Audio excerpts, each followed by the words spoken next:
नमस्कार दोस्तों, मैं रोहित गुप्ता स्वागत करता हूं आपका अपने YouTube चैनल पर। आज की वीडियो में हम करने वाले हैं NIUS क्लास 12th के vocational subject computer and office application का चैप्टर नंबर 1 का पार्ट 2। पार्ट 1 मैंने ऑलरेडी अपलोड कर रखा है। अगर आपने नहीं देखा है तो लिंक डिस्क्रिप्शन में मिल जाएगा और साथ ही साथ आई बटन पे भी आपको दिख रहा होगा, वहां पे फटाफट से क्लिक करिए और जाके उस वीडियो को देख लीजिए, क्योंकि पार्ट 1 अगर आप नहीं देखेंगे तो पार्ट 2 भी आपको कुछ खास अच्छे से समझ में नहीं आएगा। पार्ट 1 भी इंपॉर्टेंट है, पार्ट 2 भी इंपॉर्टेंट है, तो दोनों फटाफट से देख लीजिएगा। पहले पार्ट 1 उसके बाद पार्ट 2। वो वीडियो भी अप्रॉक्स 20 to 30 मिनट के बीच की है और ये वीडियो भी आपकी 20 to 30 मिनट के बीच में जाएगी, क्योंकि पूरा का पूरा चैप्टर हम डिटेल में एक्सप्लेन करते हैं और एक एक टॉपिक अच्छे से कवर करते हैं ताकि आपको एग्जाम में किसी भी टाइप की प्रॉब्लम ना आए। तो फटाफट से वीडियो को लाइक कर दीजिएगा, चैनल को सब्सक्राइब कर दीजिएगा ताकि जैसे ही चैप्टर 2 की वीडियो आए उसका नोटिफिकेशन आपको मिल जाए। टोटल 6 चैप्टर है आपके computer and office application subject में। हर चैप्टर के जो है 2 से 3 वीडियो आएंगी, क्योंकि चैप्टर जो है लेंदी है और अच्छे से समझ में आ सके, इसलिए आपको 2 से 3 पार्ट में ये वीडियोस हमेशा मिलेंगी चैप्टर्स की। और प्लेलिस्ट का लिंक भी मैं डिस्क्रिप्शन में डाल दूंगा ताकि अगर आप बाद में देखें तो आपको सारा का सारा मिल जाए। तो फटाफट से स्टार्ट करते हैं बिना टाइम वेस्ट करें। तो चैप्टर 1 हमने कंप्यूटर लैंग्वेज तक कवर अप कर लिया था। इस वीडियो में हम कंप्यूटर लैंग्वेज से आगे कंटिन्यू करेंगे। तो फटाफट से आ जाते हैं कंप्यूटर लैंग्वेज पे। लास्ट टॉपिक हमारा कंप्यूटर सॉफ्टवेयर था। तो सबसे पहले समझते हैं लैंग्वेज होता क्या है। तो लैंग्वेज जिसके थ्रू हम एक दूसरे से कम्युनिकेट करते हैं, यानी बातचीत करते हैं। जैसे कि अब मैं आपसे बात कर रहा हूँ हिंदी और इंग्लिश लैंग्वेज मिक्स करके, ताकि आपको अच्छे से समझ में आ सके। अगर मैं बिल्कुल शुद्ध हिंदी यूज करने स्टार्ट कर दूं तो मे भी हो सकता है आपको समझ में ना आए, ठीक है। या फिर इनमें से कुछ स्टूडेंट के लिए थोड़ी इंग्लिश समझने में प्रॉब्लम हो सकती है, ठीक है। तो इसलिए हम क्या करते हैं, हिंदी और इंग्लिश मिक्स करके यूज करते हैं ताकि आपको भी अच्छे से समझ में आ सके और हम भी आपको अच्छे से समझा सके। और कुछ लैंग्वेजेस जैसे होगी बंगाली अगर मैं यूज करता हूं तो हो सकता है यहाँ पे मोस्टली स्टूडेंट को समझ में ना आए। तो एक ऐसी लैंग्वेज क्या होता है, एक ऐसा मीडियम होता है जिसके थ्रू दो लोग कम्युनिकेट कर सके, क्योंकि कम्युनिकेशन के लिए एक लैंग्वेज की जरूरत होती है। अगर मैं बंगाली बोलूंगा तो हो सकता है मोस्टली लोगों को समझ में ना आए, कुछ लोगों को समझ में आए, कुछ को ना आए। तो जिनको समझ में नहीं आएगी उनको प्रॉब्लम हो जाएगी।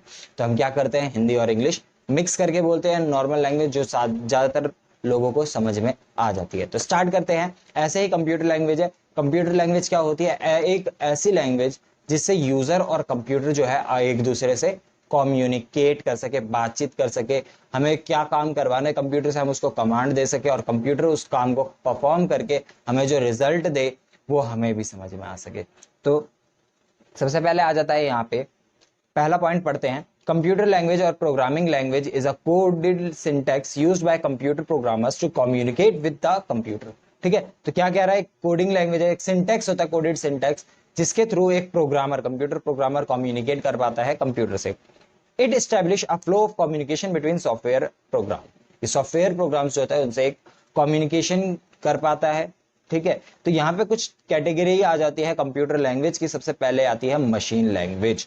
तो मशीन लैंग्वेज कौन सी होती है, जो मशीन लैंग्वेज बोलो या मशीन कोड बोलो, मशीन को आराम से समझ में आ सकती है। जैसे कि 0 और 1, देखो 0 और 1 होता है बाइनरी कोड। बाइनरी कोड जो होता है कंप्यूटर को इजीली समझ में आ जाता है, इसलिए उसको हम मशीन लैंग्वेज भी बोल सकते हैं, बाइनरी लैंग्वेज भी बोल सकते हैं और बाइनरी कोड भी बोल सकते हैं। इस फॉर्म में कंप्यूटर को आराम से समझ में आ सकता है। लेकिन ये लैंग्वेज समझना हमारे लिए बहुत ही ज्यादा टफ है, बहुत ही ज्यादा मुश्किल है, ठीक है। साथ ही साथ क्या इसमें एरर फाइंडिंग, अगर हमारी कोई मान लीजिए कोडिंग कर रहे हैं और कोई मिस्टेक हो जाए तो हमें इसमें एरर फाइंड करना या इसको मॉडिफाई करने में बहुत ही ज्यादा प्रॉब्लम आ सकती है, ठीक है। यहाँ पे तीनों पॉइंट आपको अच्छे से एक्सप्लेन कर दिए गए हैं। अब आगे बढ़ते हैं, आता है हमारा next assembly language. Assembly language क्या है, assembly language level language is a set of codes that can run directly on the computer processor. ये क्या होता है, डायरेक्टली प्रोसेस हो जाता है, मतलब हम इसको डायरेक्टली रन करवा सकते हैं कंप्यूटर प्रोसेसर में, ठीक है। It is easier for a programmer to define commands, और इसमें प्रोग्रामर को इजी हो जाता है कमांड को डिफाइन करना, ठीक है। It is easier to understand and use as compare to machine language. Machine language से बहुत ज्यादा इजी होती है ये, ठीक है। और हमें आराम से समझ में भी आ जाती है, हम इसमें मॉडिफिकेशन भी आराम से कर सकते हैं। इसके बाद थर्ड आती है high level language. High level languages are user friendly languages which are similar to English with vocabulary of words and symbols. कह रहा कि ये क्या है, एकदम यूजर फ्रेंडली मींस हमारे समझ में बहुत ही आराम से आ जाती है और उसके बाद कंप्यूटर भी उसको समझ लेता है। ठीक है, बिल्कुल सिमिलर होती है इंग्लिश से, ये बताया गया है यहाँ पे। ईजियर टू लर्न, देखो अब इंग्लिश में है तो हमें समझ में भी आराम से आ जाती है, इसलिए हमारे लिए सीखना भी क्या है, और भी ज्यादा आसान हो जाता है। Require less time to write, और कम टाइम लगता है इसको लिखने में। क्यों? अगर हम 0101 में लिखेंगे तो हमें काउंट करना पड़ेगा, हम 1 कितनी बार लिख रहे हैं, 0 कितनी बार लिख रहे हैं, हमें कितनी बार लिखना है, तो ये कमांड परफॉर्म होगा। तो ये सारी चीजें हो जाती हैं, ठीक है। इसके बाद आ जाता है कंपाइलर और इंटरप्रेटर, ठीक है। क्या बोला है? There are two ways to run programs written in a high level language. कह रहा है दो तरीके से एक हाई लेवल प्रोग्राम को रन कराया जाता है। The most common is to compile the program, और सबसे कॉमन क्या है? प्रोग्राम को कंपाइल करना। कंपाइल किसके द्वारा होता है? कंपाइलर के थ्रू होता है। The other method is to pass the program through an interpreter, और दूसरा मेथड कौन सा है? इंटरप्रेटर, ठीक है। तो यहाँ पे देखो, अब यहाँ पे बता रखा है कंपाइलर होता क्या है। Compiler translate high level language programs directly into machine level language, ठीक है। देखो क्या करता है, हाई लेवल लैंग्वेज जो होते हैं, ठीक है, प्रोग्राम हम लोग हाई लेवल लैंग्वेज में लिख रहे हैं, तो उसको क्या करेगा? डायरेक्टली क्या कर देगा? मशीन लैंग्वेज प्रोग्राम में कन्वर्ट कर देगा, जिस वजह से कंप्यूटर को भी आराम से समझ में आ जाता है। इसी को हम क्या, इस प्रोसेस को हम क्या कहते हैं? कंपाइलेशन कहते हैं। और यहाँ पे आपको ये डायग्राम दिख रहा होगा कंपाइलेशन का, ठीक है। और जिसको नोट्स लिखने फटाफट से स्क्रीनशॉट मार मार के लिखते जाइएगा, या वीडियो पोस्ट कर करके लिख लीजिएगा। लिखोगे तो आपके लिए बेनिफिशियल ये रहेगा, लिखी हुई चीज हमें अच्छे से समझ में आ जाती है और साथ ही याद भी रहती है, ठीक है। और अगर आपको इस नोट्स को परचेस करना होगा तो नीचे हमारा नंबर दिया गया है, वहां से आप हमें व्हाट्सएप पे कांटेक्ट करके इसको परचेज कर सकते हैं। बी आ जाता है हमारा interpreter. An interpreter translates high level instructions into an intermediate form which it then executes. क्या कह रहा है कि हाई लेवल लैंग्वेज को किस में कन्वर्ट कर देता है? इंटरमीडिएट फॉर्म में, बीच की, इंटरमीडिएट मींस बीच का, ठीक है, बीच की फॉर्म में कर देता है, जिस वजह से क्या होता है? This process can be time consuming if the program is long, ठीक है। अगर प्रोग्राम लॉन्ग होता है, जिस वजह से क्या होता है?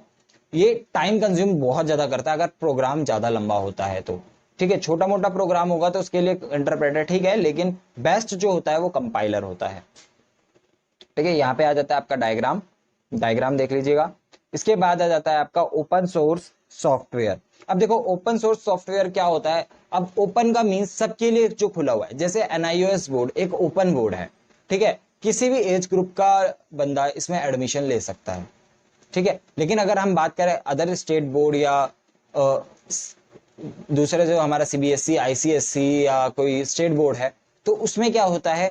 एक एज लिमिट होती है कि इस एज के बाद जो है बंदा एडमिशन नहीं ले सकता है। लेकिन जितने भी हमारे ओपन बोर्ड होते हैं, जैसे NIOS बोर्ड है, इसमें कोई एज लिमिट नहीं है, किसी भी एज ग्रुप का बंदा जो है वो एडमिशन ले सकता है। ये नहीं कि 10 साल का बच्चा 10th क्लास में एडमिशन ले रहा है, ऐसा नहीं होता। लिमिट है, लेकिन वो मिनिमम एज की लिमिट है, मैक्सिमम एज की कोई लिमिट नहीं है, ठीक है।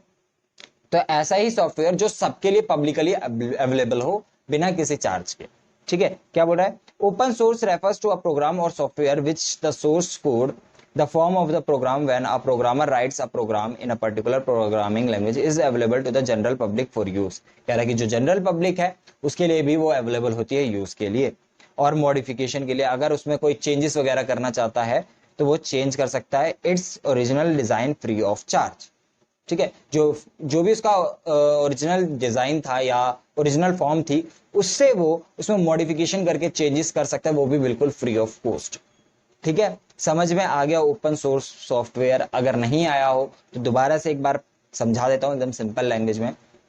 अगर कोई सॉफ्टवेयर है, आप उसमें चेंजेस करना चाहते हो, ठीक है, सॉरी, हाँ, उसमें कोई चेंजेस वगैरह करना चाहते हो, मॉडिफाई करना चाहते हो, तो वो आप कर सकते हो बिना किसी पेमेंट के। यानी आपको परचेस करने की जरूरत नहीं है, उसके राइट्स वगैरह या उसमें चेंज करने के लिए कोई भी ऐसा सब्सक्रिप्शन वगैरह परचेस करने की जरूरत नहीं है, ठीक है। आप बिल्कुल फ्री ऑफ कॉस्ट इसको कर सकते हैं। इसके बाद आ जाता है प्रोप्राइटरी सॉफ्टवेयर, जो कि जस्ट इसका अपोजिट होता है। मींस कि वो क्या होता है? पेड होता है एक तरीके से। ये क्या है? पेड है, इसमें मॉडिफिकेशन। ऊपर वाला जो हमारा ओपन सोर्स प्रोग्राम था वो पेड नहीं था, इसमें जो है पेड होता है। ये proprietary software is privately owned and controlled, privately होता है ये। In the computer industry proprietary is considered the opposite of open, ठीक है। जैसा मैंने बताया ओपन का बिल्कुल अपोजिट होता है। प्रोप्राइटरी डिजाइन और technique is one that is owned by a company. ये क्या होता है? कंपनी द्वारा परचेज किया जाता है, ठीक है। सिंपल लैंग्वेज में बोला जाए तो प्रोप्राइटरी जो है ओपन सोर्स प्रोग्राम का, सॉफ्टवेयर का अपोजिट है, ठीक है। इसके बाद हमारा न्यू टॉपिक आ जाता है ऑपरेटिंग सिस्टम। अब देखो एक तरीके से हम बोल सकते हैं ऑपरेटिंग सिस्टम को कि कंप्यूटर की ना कंप्यूटर का मेकअप बोल सकते हैं हम इसको। क्यों? क्योंकि इसकी वजह से कंप्यूटर जो है बहुत ही अच्छी तरीके से चलता है, परफॉर्म करता है। मैनेजर भी बोल सकते हैं हम इसको। जैसे कंपनी में एक मैनेजर होता है, मैनेज करता है पूरी कंपनी को, पूरी टीम को मैनेज करता है कि किस तरीके से चलने चाहिए हमारा काम वगैरह। तो वही सेम चीज ऑपरेटिंग सिस्टम का काम होता है कंप्यूटर के अंदर। कंप्यूटर का मैनेजर होता है ऑपरेटिंग सिस्टम। ठीक है, पहले वाला एग्जांपल में भी गलत हो गया, ये वाला एग्जांपल बेस्ट है। ठीक है, कि मैनेजर जैसे कंपनी में एक मैनेजर होता है, उसी तरीके से कंप्यूटर का मैनेजर हम बोल सकते हैं ऑपरेटिंग सिस्टम को, क्योंकि ये फाइल मैनेजमेंट करता है और भी बहुत सारे चीजें हैं जो ऑपरेटिंग सिस्टम परफॉर्म करता है। अब बात करते हैं इसकी डेफिनेशन की। An operating system enables user interaction with computer system by acting as an interface between user or application program and the computer hardware।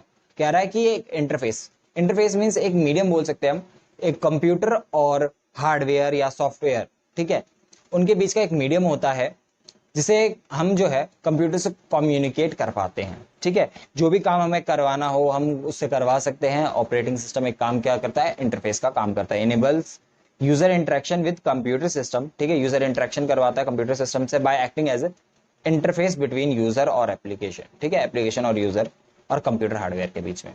ठीक है, समझ में आ गया? दोबारा से बता देता हूं।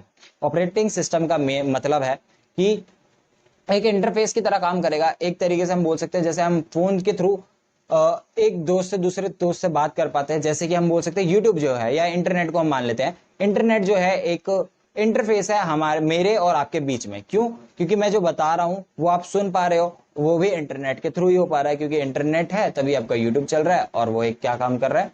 इंटरफेस का काम कर रहा है। या आप यूट्यूब को बोल सकते हो कि इंटरफेस है, क्योंकि एक प्लेटफॉर्म आपको दे रहा है जिसके थ्रू आप मेरी वीडियो देख पा रहे हैं।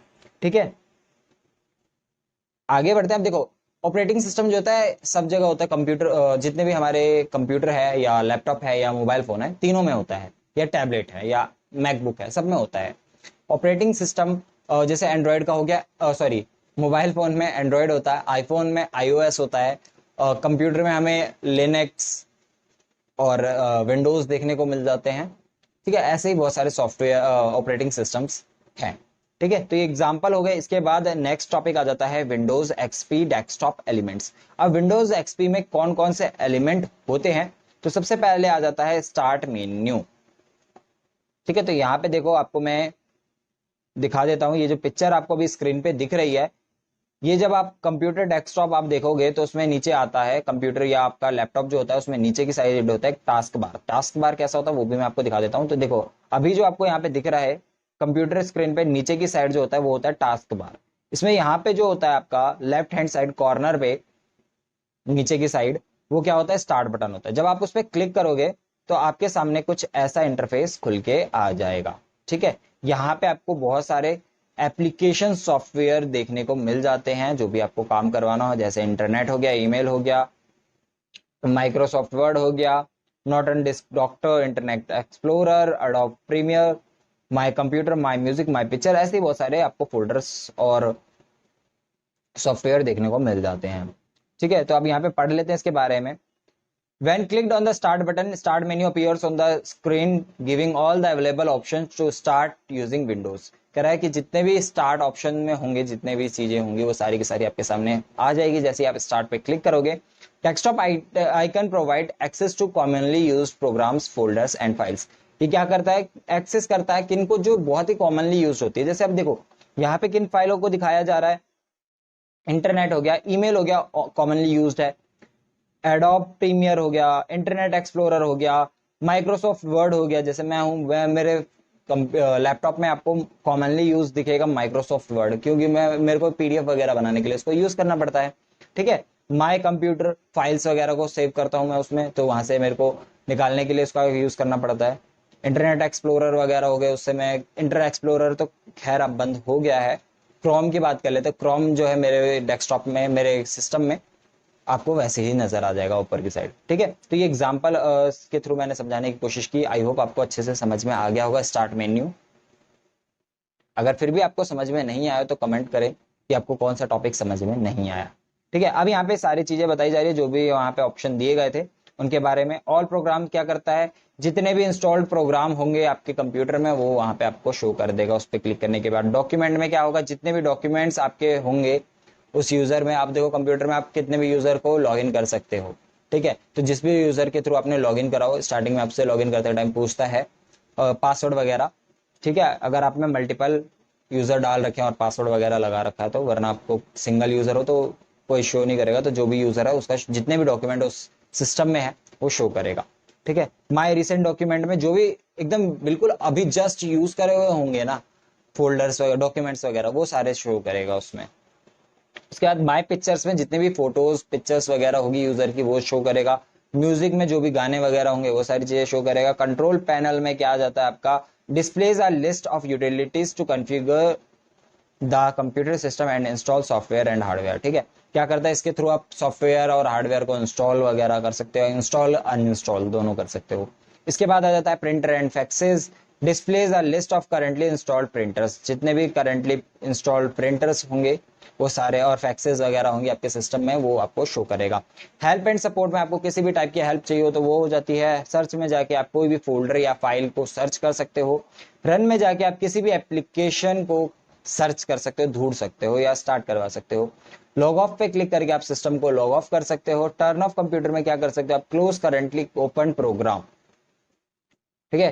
टर्न ऑफ कंप्यूटर में क्या होगा, जो भी करंटली ओपन प्रोग्राम होगा वो क्लोज हो जाएगा। Log of the current user and switch off the computer system, ठीक है। जो भी करंट यूजर होगा उसका लॉग ऑफ भी हो जाएगा और कंप्यूटर जो है स्विच ऑफ हो जाएगा, ठीक है। लॉग ऑफ में सिर्फ यूजर का लॉग आउट होगा।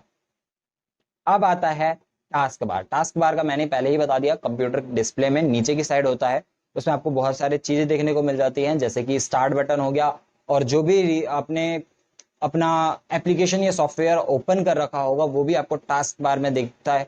और डिफॉल्ट से ये क्या आता है, आपको स्क्रीन पे दिखता रहेगा हमेशा, जब तक आपकी कंप्यूटर स्क्रीन ऑन रहेगी तब तक आपको ये दिखता रहेगा। जैसे ही कंप्यूटर स्क्रीन बंद होती है वो भी आपका गायब हो जाएगा। लेकिन कंट्रोल पैनल में जाके आप इसको चेंज कर सकते हो कि जैसे ही आप कर्सर जो है नीचे की साइड लाओ तब जो है टास्क बार ऊपर की साइड दिखे, ठीक है। तो ये सारी चीजें इसी में है, ये मैंने आपको ऐसे ही समझा दी है, ज्यादा डीपली नहीं जाएंगे वरना वीडियो जो है ज्यादा लेंथी हो जाएगी। जितनी भी चीजें लिखी है वो बिल्कुल मैंने आपको एकदम डिटेल शॉर्ट में समझा दिया, ठीक है। यहाँ पे आपको देखो क्या क्या चीजें देखने को मिल जाएगी, यहाँ पे आपको टाइम वगैरह, डेट वगैरह, नोटिफिकेशंस देखने को मिल जाते हैं, और जो भी एक्टिव प्रोग्राम होंगे वो देखो यहाँ पे आपको देखने को मिल रहे हैं। और ये क्या है, क्विक लॉन्च आइकन आपको यहाँ पे देखने को मिल जाते हैं, जिसपे आप डायरेक्ट क्लिक करेंगे और आपका वो एप्लीकेशन या प्रोग्राम ओपन हो जाएगा, ठीक है। अब आता है, अगर हमें कोई प्रोग्राम स्टार्ट करना हो, स्टार्ट अ प्रोग्राम, सबसे पहले क्या करना है, click on the start button. सबसे पहले आपको स्टार्ट बटन पे क्लिक करना है।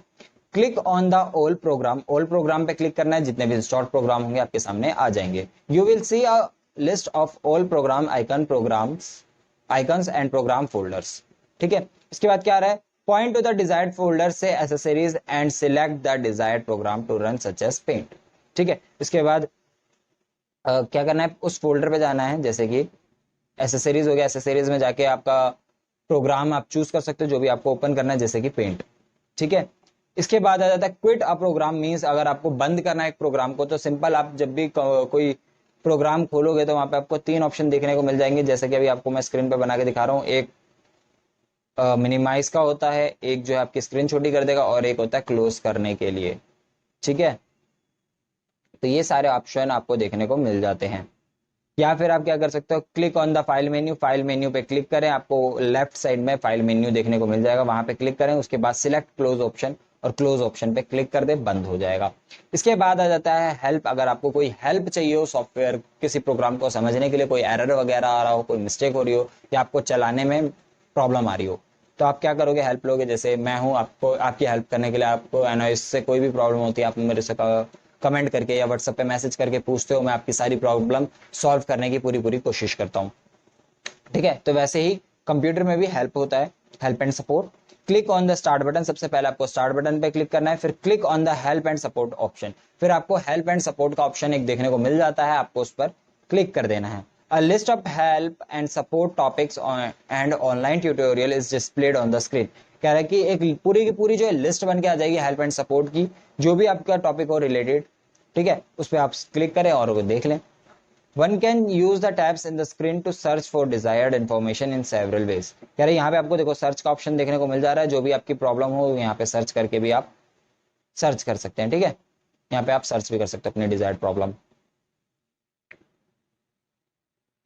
Click on a topic or task to know more about how to get the job done, or type a search word to locate the help on a specific topic।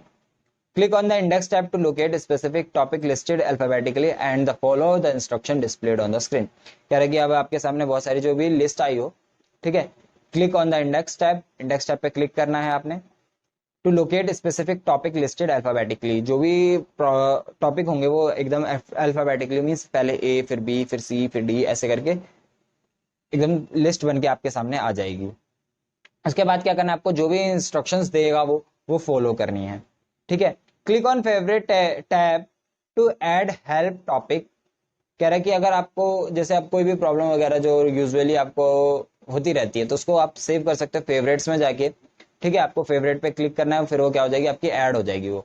Search result to your favourite list to make them easy to locate in the future. ठीक है, ताकि आपको future में जब भी जरूरत पड़े आप आराम से फेवरेट्स में जाके उसका यूज कर सकते हैं।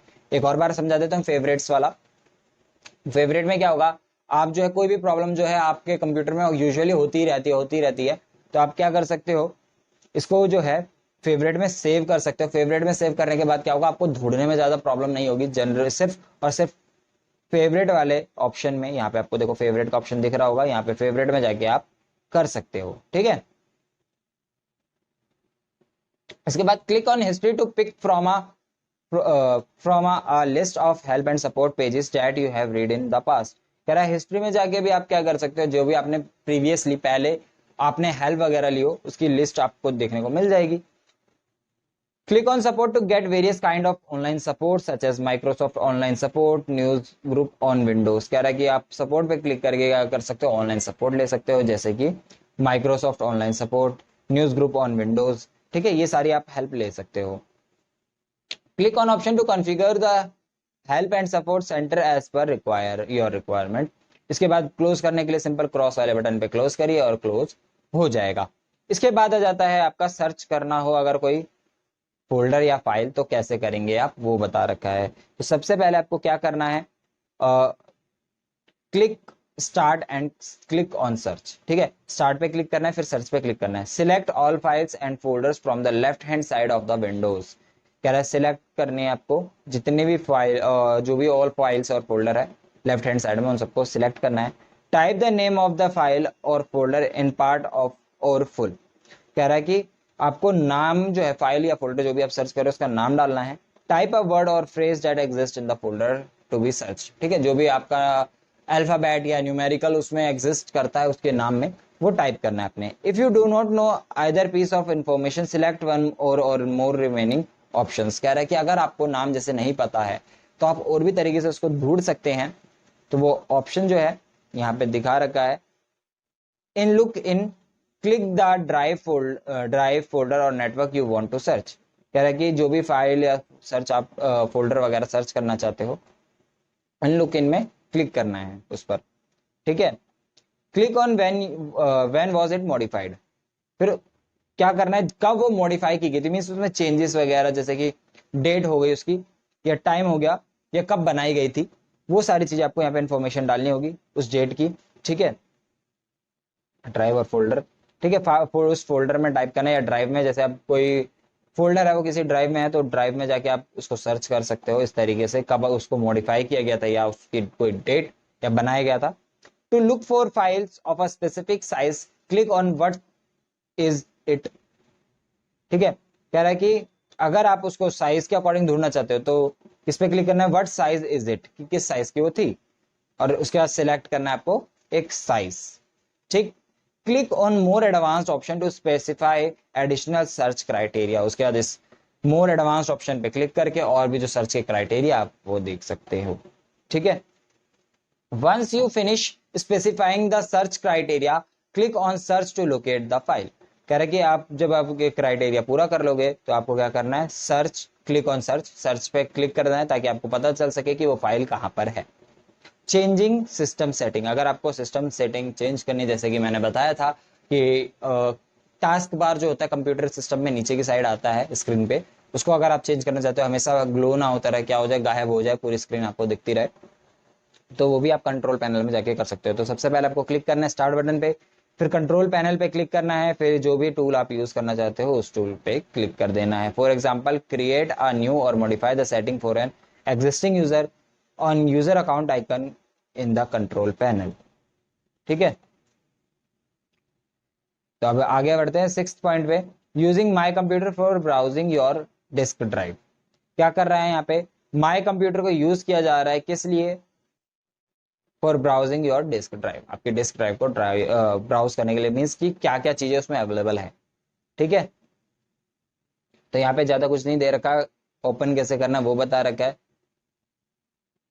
डिस्प्ले द स्टोरेज कंटेंट, अब यहाँ पे to see what's on your hard disk under hard disk drive, double click on the drive you want to see such as C D etcetera. कह रहा है कि डबल क्लिक करना है अपनी हार्ड डिस्क ड्राइव में, जो भी double click the drive you want to see.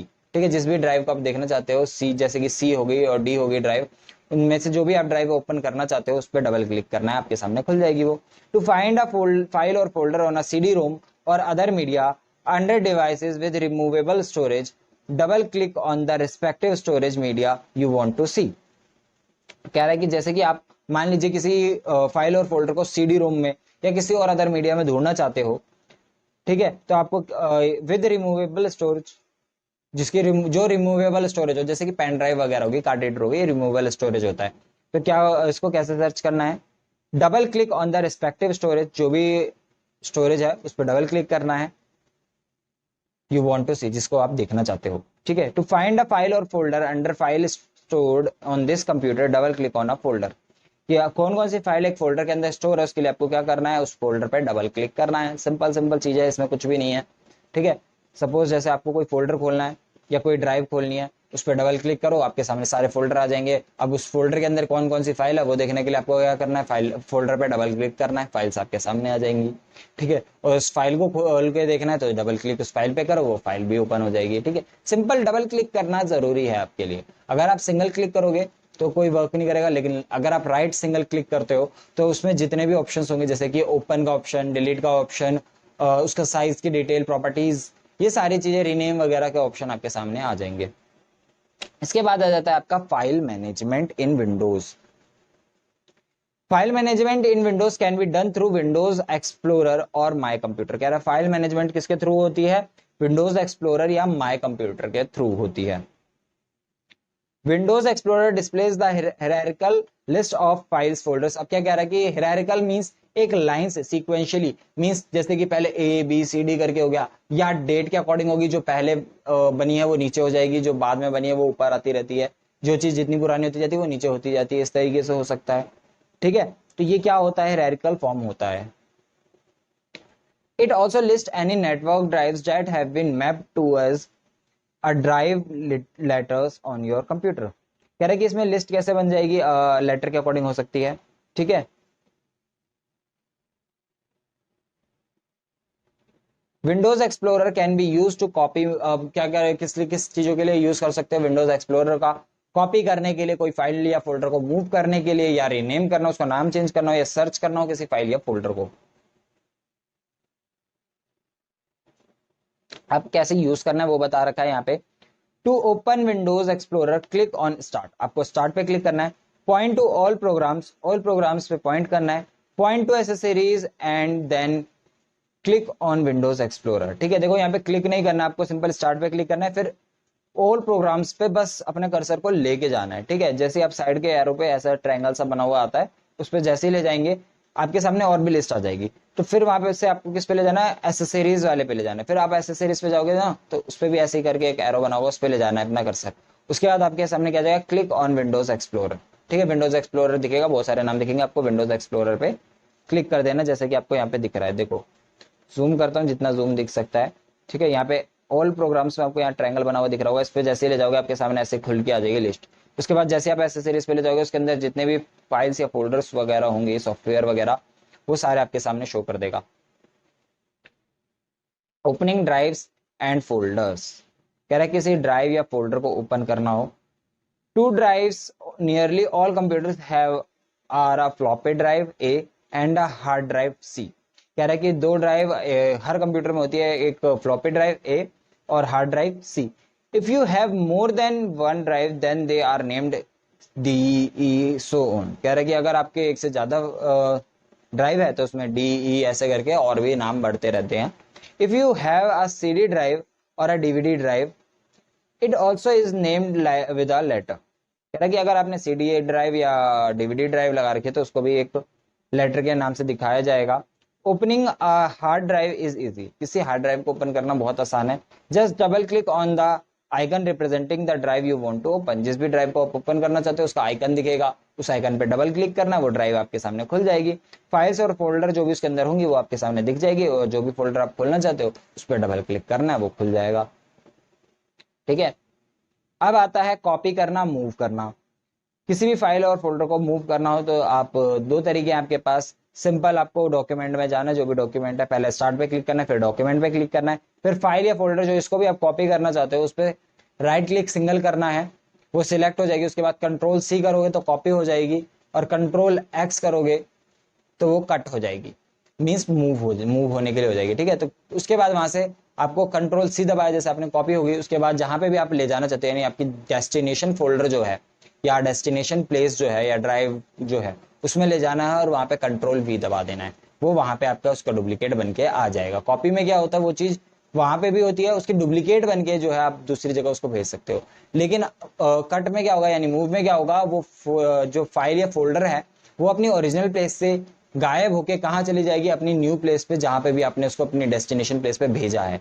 ठीक है. सपोज आपकी का कोई फाइल या फोल्डर जो है, फाइल जो है मान लीजिए माय पिक्चर्स में था, मैंने वहां से उसको कट किया और माय म्यूजिक में पेस्ट कर दिया, तो वो माय फोटोज से गायब हो जाएगा और कहाँ पे आ जाएगा, माय म्यूजिक में आ जाएगा. लेकिन अगर मैं कॉपी करता हूं तो वो माय फोटोज में भी रहेगा और माय म्यूजिक में भी रहेगा.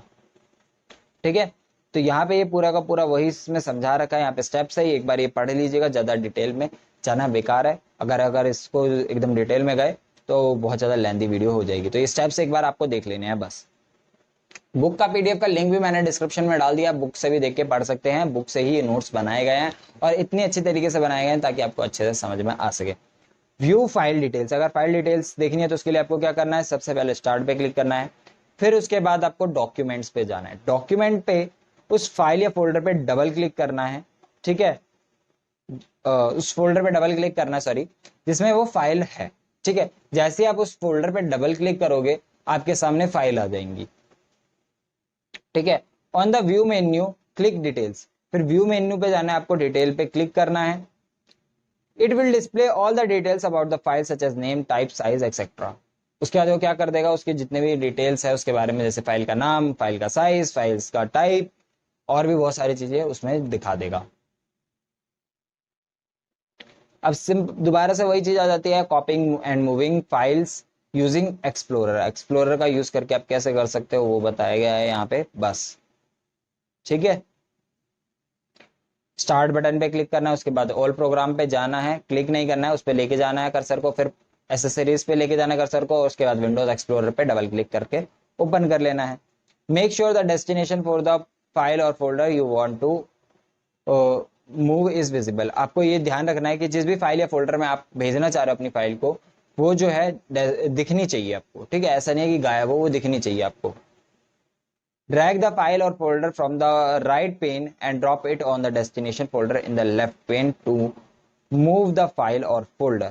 देखो कह रहा क्या करके लाना. मान लीजिए आप एक फोल्डर में डालना चाहते हो, जैसे यहाँ पे मैं आपको जूम करके दिखा देता हूँ. ठीक है. माय पिक्चर्स में से निकाल के आप, सॉरी, माय म्यूजिक से निकाल के आप माय पिक्चर्स में डालना चाहते हो. पहले माय पिक्चर्स में डाल दिया, माय म्यूजिक में डाला था, अब माय पिक्चर्स में डालेंगे.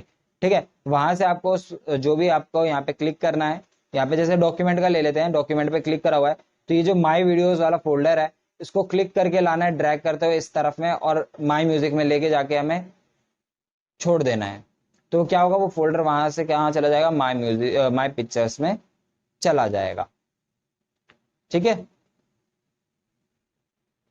If you drag an item while pressing the right mouse button, you can move, copy, create a shortcut to the file in its new location. आप अगर ड्रैग करके लाते हो राइट क्लिक करके, तो आप क्या कर सकते हो, एक शॉर्टकट बना सकते हो किसी भी फाइल को मूव करने के लिए, कॉपी करने के लिए, या उसको क्रिएट करने के लिए। To copy the item instead of moving it, press and hold control while dragging. कह रहा है कि अगर आप क्या कर रहे हो, उसको मूव, कॉपी करना चाहते हो मूव की जगह, तो क्या करो, कंट्रोल की को दबा के उसको राइट क्लिक करके प्रेस करके लेकर आओ उस फोल्डर पे, ठीक है। लेकिन अगर आप, if you drag an item to another disk it is copied not moved, ठीक है। अगर आप ड्रैग करके लाते हो जैसे मैंने अभी बताया, तो वो क्या होगी, मूव होगी, कॉपी नहीं होगी, ठीक है। To move the item press and hold down shift while dragging, ठीक है। जब आप करके लाओगे प्रेस करना है और शिफ्ट और डाउन की को hold down shift while dragging, जब भी ड्रैग करो शिफ्ट को दबा के लाना है, ठीक है। कॉपी करने के लिए आपको कंट्रोल दबाना है, मूव करने के लिए आपको शिफ्ट दबाना है, ठीक है। ये चीज आपको याद रखनी है। Dragging a program to a new location creates a shortcut to the that program to move a program. कह रहा है dragging a program to a new location creates a shortcut to the that program. कह रहा है कि ये shortcut बना देता है उस प्रोग्राम के लिए जिसको आप न्यू लोकेशन पे लेके जा रहे हो। To move a program right click and then drag the program to the new location. कह रहा है कि क्या करना है, आपको राइट क्लिक करना है और ड्रैग करके ले जाना है उसको न्यू लोकेशन पे, बस, ठीक है। क्रिएट अ फोल्डर, फोल्डर बनाने के लिए यहाँ पे स्टेप लिखे हुए हैं, वो आपको पढ़ लेने हैं, ज्यादा डिटेल में नहीं जाना। सिंपल स्टार्ट पे क्लिक करना है, फिर माय डॉक्यूमेंट्स पे क्लिक करना है, उसके बाद आपको फाइल में जाना है, फाइल मेन्यू में जाने के बाद आपको न्यू पर क्लिक करना है, न्यू पे क्लिक करने के बाद सिलेक्ट करना है आपको फोल्डर पे। फोल्डर को जैसे ही आप सिलेक्ट करोगे उसका डिफॉल्ट नेम जो है फोल्डर का न्यू फोल्डर करके आएगा, आप उसका इरेज करके उसका नाम जो है चेंज कर सकते हैं, जिस भी नाम से आप उसको रखना चाहते हैं। उसके बाद आपको एंटर कर देना है, वो आपका फोल्डर बनके तैयार हो जाएगा। अब आपको किसी फाइल या फोल्डर का नाम रीनेम करना है, तो सिंपल उस फाइल या फोल्डर डॉक्यूमेंट पे या फाइल पे जाना है, उस पर राइट क्लिक करना है, उसके बाद रीनेम का ऑप्शन भी आपको दिखेगा, उसमें रीनेम के ऑप्शन पे क्लिक करना है और रीनेम कर सकते हैं आप आराम से। रीनेम करने के बाद उस पर एंटर की प्रेस कर दीजिए, ठीक है। यहाँ पे देखो एक लंबा मेथड बताया मैंने, शॉर्ट वाला फिफ्थ वाला पॉइंट बताया है आपको यहाँ पे, ठीक है। इसके बाद अगर आपको कोई फाइल डिलीट करनी है या फोल्डर डिलीट करना है, उसके लिए क्या करना है, इसके लिए भी मैं एक शॉर्ट की बताऊंगा। सिंपल आपको राइट क्लिक करना है, राइट क्लिक करने के बाद वो हो जाएगी सिलेक्ट, सिलेक्ट करने के बाद आपको कीबोर्ड में डिलीट का बटन देखने को मिल जाता है, उस डिलीट पे क्लिक करोगे तो भी डिलीट हो जाएगी, या फिर राइट क्लिक करने के बाद उस पर एक सिंगल क्लिक करें, सिंगल क्लिक करने के बाद आपको ऑप्शन दिख जाएंगे बहुत सारे, उस पर डिलीट वाले ऑप्शन पे क्लिक करोगे तो डिलीट भी हो जाएगी, ठीक है। यहाँ पे ऑप्शन दे रखे हैं और वो डिलीट होके कहाँ चली जाती है, रिसाइकल बिन में चली जाती है, ठीक है। रिसाइकल बिन से आप उसको दोबारा से जो है अगर लेना चाहते, गलती से डिलीट हो जाती है कोई फाइल, तो वहां से रिसाइकल बिन से उसको रिस्टोर भी कर सकते हो। अगर एक बार रिसाइकल बिन से डिलीट हो गई तो वो फाइल और फोल्डर जो है परमानेंटली डिलीट हो जाएगी, उसको आप दोबारा से रिस्टोर नहीं कर सकते हैं। इसके बाद आ जाता है लास्ट टॉपिक हमारा, कंप्यूटर सिक्योरिटी। आप किसी भी चीज की, कोई भी चीज जो कीमती है उसकी सिक्योरिटी जो है बहुत ही ज्यादा इंपॉर्टेंट है, चाहे वो आपका पैसा हो या घर हो, ठीक है। हर चीज की सिक्योरिटी जो है बहुत ही ज्यादा इंपॉर्टेंट है। तो ऐसे ही कंप्यूटर में भी बहुत सारा डेटा होता है जो कि चोरी हो सकता है, इसलिए हमें उसकी सिक्योरिटी जो है बहुत ही ज्यादा इंपॉर्टेंट है, ठीक है। When data takes the shapes of digital form, a different security procedure is required. लेकिन अब इसमें कंप्यूटर में तो आप ताला लगा नहीं सकते, घर को सिक्योर करने के लिए आप उसमें ताला लगा देते हो, लॉकर होता है लॉकर में ताला लगा देते हो, लेकिन कंप्यूटर में तो ताला लगेगा नहीं, ठीक है। अगर कोई चीज आ जाती है, उसमें वायरस आ जाती है, अटैक कर देता है, तो उसमें तो होता नहीं है। This branch of security is called computer security. तो डिजिटली फॉर्म में अगर हम जब सिक्योर करते हैं तो उसको हम क्या कहते हैं, कंप्यूटर सिक्योरिटी कहते हैं। Malicious program, which are often called virus, worms, Trojan horse, logic bomb, spywares and so on.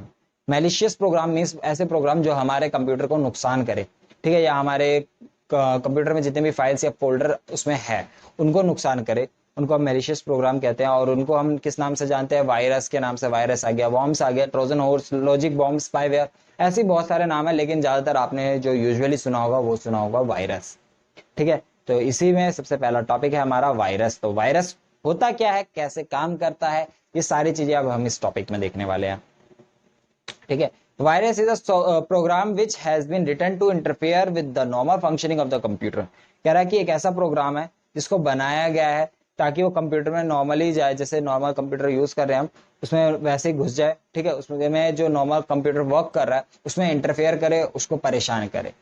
ठीक, कंप्यूटर अच्छा खासा काम कर रहा है लेकिन क्या करा, उसको परेशान करने लग गया, उंगली करने लग गया उसके अंदर, उसको छेड़खानी करने लग गया उसके अंदर, तो जिस वजह से क्या होगा, कंप्यूटर जो है, प्रोग्राम जो है कंप्यूटर का प्रोग्राम वो थोड़ा सा करप्ट हो जाएगा या स्लो वर्क करने लग जाएगा या खराब भी हो सकता है।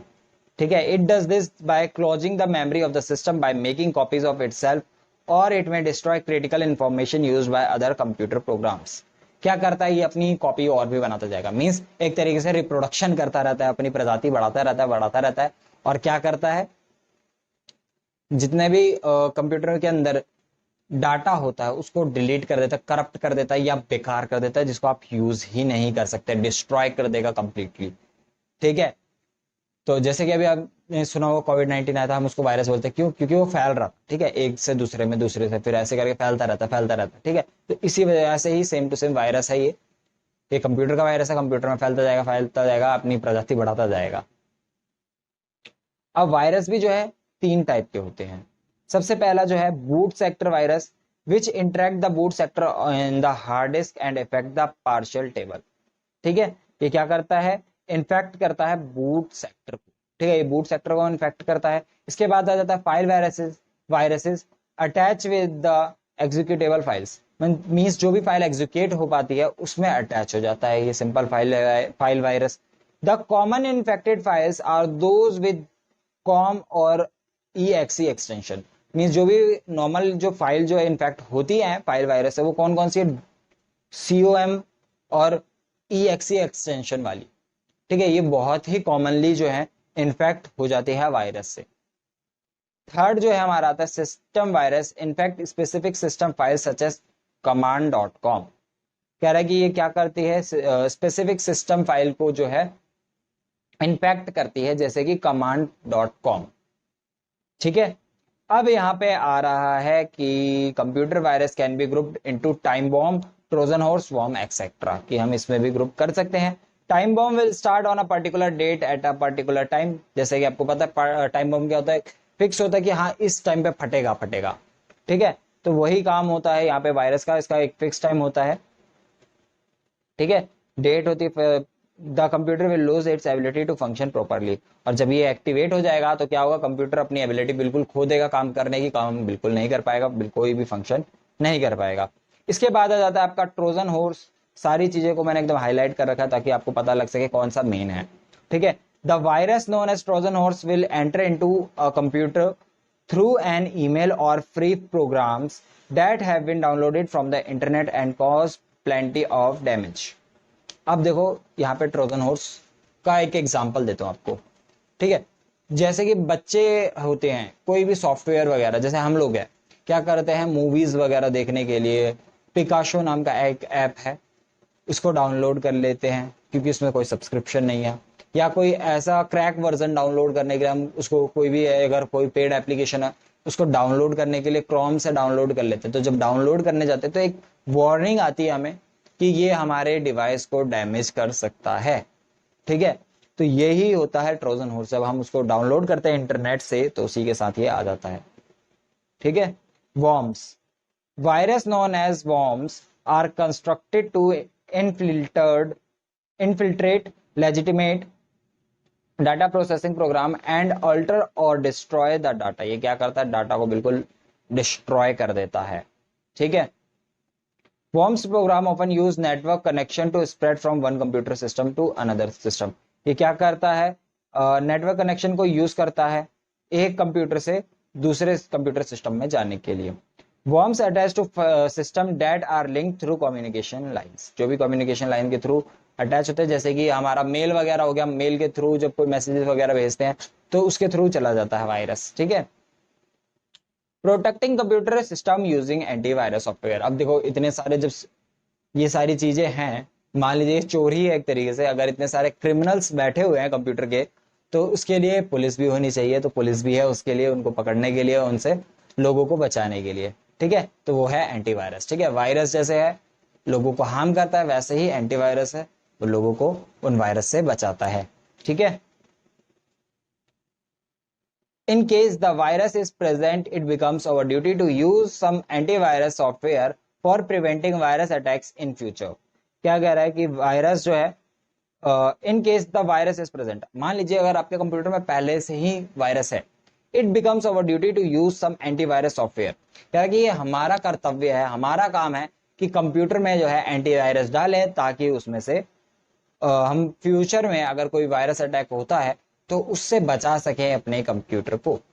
ठीक है। अब मान लीजिए आपके घर में चोरी हो रही है, तो उसकी आपको कंप्लेन लिखवानी जरूरी है। अगर आप कंप्लेन नहीं लिखवाओगे तो चोर जो है पकड़ा नहीं जाएगा, और वो हो सकता है दोबारा से आपके घर पे अटैक करे, या आपको कोई पीट के चला जाए, ठीक है, और आपने उसके खिलाफ कोई एक्शन नहीं लिया, तो वो आएगा और आपको दोबारा से कूट के चला जाएगा।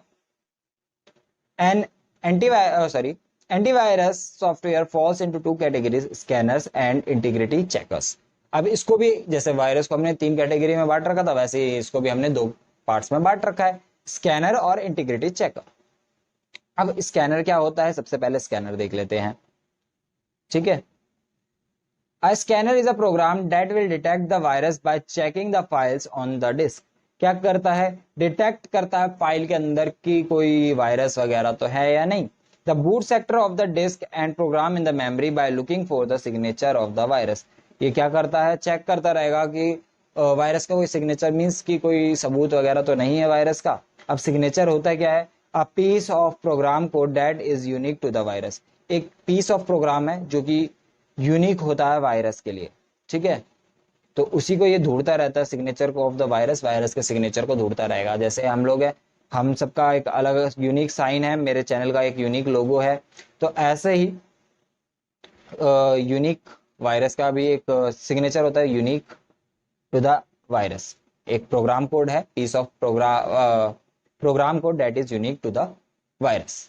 ठीक, आई होप आपको समझ में आ गया होगा सिग्नेचर क्या है और स्कैनर क्या करता है। ठीक है। डिटेक्ट करता रहेगा कि कहीं पे आपके boot sector of the disk and program in the memory by looking for the signature of the virus. इसके बाद आ जाता है आपका इंटीग्रिटी चेकर। इंटीग्रिटी चेकर क्या है वो देख लेते हैं आप। Integrity checker work using simple check sums or complicated algorithm or cryptographic check sums which check if a file has been modified. ये क्या करता है, ये पूरा का पूरा चेक करेगा कि कोई फाइल वगैरह किसी में कोई मॉडिफिकेशन वगैरह तो नहीं हुई है। ये सारी चीजें चेक करता रहता है इंटीग्रिटी चेकर। ये जो है थोड़ा सा कॉम्प्लिकेटेड होता है और थोड़ा सा हम कह सकते हैं कि बेकार होता है, स्लो होता है, यूं हम कह सकते हैं। Home guard a unique device which once fitted to the computer automatically scan in the background for the virus. ठीक है। अब इसमें होम गार्ड एक आ जाता है। होम गार्ड क्या करता है, एक यूनिक डिवाइस है जो कंप्यूटर में फिट कर दी जाती है, ताकि वो बैकग्राउंड में अगर कोई वायरस हो तो उसको ऑटोमेटिकली स्कैन कर ले।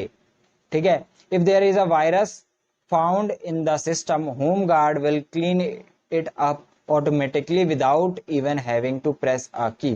कह रहा कि होम गार्ड क्या करेगा, उसको बिल्कुल अच्छे से साफ कर देगा अगर कोई वायरस वगैरह होता है, बिना कोई की प्रेस करने के लिए। मीन्स आपको कुछ भी करने की जरूरत नहीं है। जैसे कि आपने मान लीजिए घर पे अपने एक गार्ड रख लिया, ठीक है, अब आपने होम गार्ड रख लिया है, तो उस होम गार्ड का काम क्या है, गेट खोलना, गेट बंद करना। आपको गेट बंद करने की जरूरत नहीं है। ठीक है। वही चेक करेगा कौन घर में आ रहा है, कौन नहीं आ रहा है, कौन जा रहा है, कौन आ रहा है, कौन जा रहा है, ये सारी चीजें वो देखेगा। आपको कुछ भी करने की जरूरत नहीं है, कोई भी आपको जाके गेट खोलने की जरूरत नहीं है। आपका होम गार्ड है वो गेट खोलेगा और जो भी लोग वगैरह हैं वो एंटर करेंगे घर के अंदर। ठीक है। और अगर कोई देख लेता है वो चोर वगैरह है, तो उसको कूट भी देगा उसी टाइम पे। अब प्रिकॉशंस आ जाती है to be taken against virus.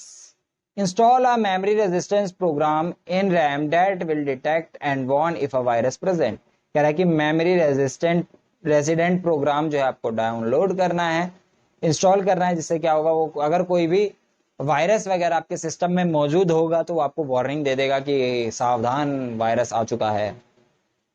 इसके बाद next point, do not allow hardware engineers or sales person to put a write enabled floppy into your computer unless, यहाँ पे अनलेस मिट गया, unless they can guarantee that it is not infected.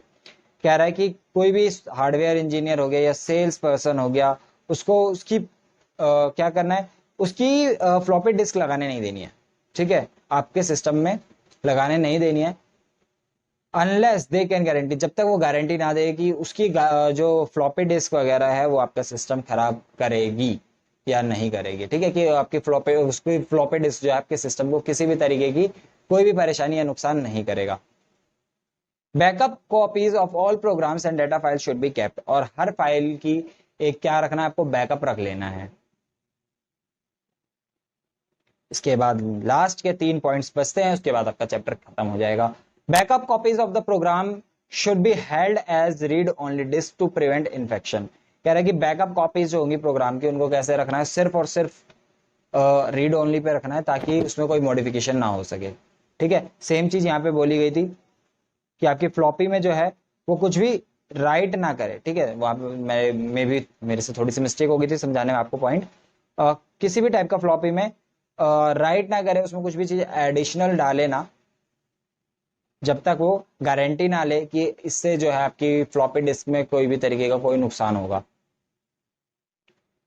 At least 2 copies of the backup must be kept, कम से कम 2 copies आपको रखनी है बैकअप की। Never boot your machine with a floppy from an unknown source, ठीक है। Always write protect your disk when you use it in another machine, ठीक। चलिए इसी के साथ आपका ये चैप्टर खत्म होता है। आई होप आपको अच्छे से समझ में आ गया होगा, लेकिन अगर कोई भी टॉपिक आपसे को ऐसा हो कि नहीं समझ में आया हो तो कमेंट करके जरूर बताएं। इस वीडियो में इतना ही, जल्द ही मिलते हैं चैप्टर 2 के साथ। Thanks for watching us, have a nice day, stay tuned with edu centre Delhi.